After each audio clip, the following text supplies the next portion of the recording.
about it, but what marketing trends Yeah, do you expect to see in the next 5 to 10 years?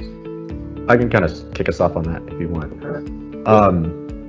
So we released a guide, like a marketing guide this year at the beginning of the year, pre-COVID, all of that type of stuff. And the number one thing that we are really talking about, I think, has only been accelerated through everything that we have going on right now. And will accelerate into the next 5-10 years, but it's sort of the rise of the human brand, to where consumers are really expecting brands to be more human than ever.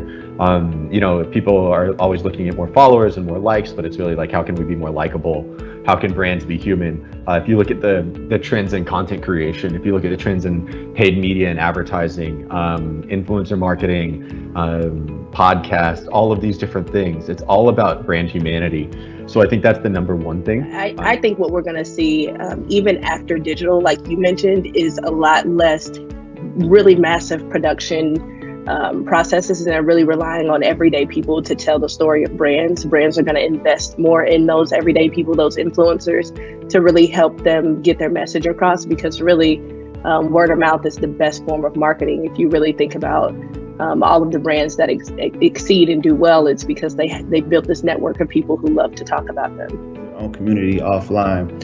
If you really think about it, people buy into people. So if these brands can figure out how to build their own community, that loyal following will support and buy into what they do. That's why a lot of brands are starting to find or invest or sponsor podcasts that have the same kind of audience. That way they can tap into that community and that audience. So I feel like in the next 5 to 10 years, you'll really see a deeper dive into building communities. With everything going online, they're going to need to have these digital communities to where they can market their products and services. One thing you have to really look at is who your consumer is. And we've been saying that there's one story does not fit your full audience. And so how you're going by with advertising or even trying to reach that potential consumer, there's different story breakdowns. And so being able to evolve and also realizing that your audience may live in not just one platform, but on 10 different ones. And if you think about all the different apps, digital locations that we can access, not only are there ways to reach people by paid, but as Chanel was saying, through this organic tactic, I think organic and paid go hand in hand. So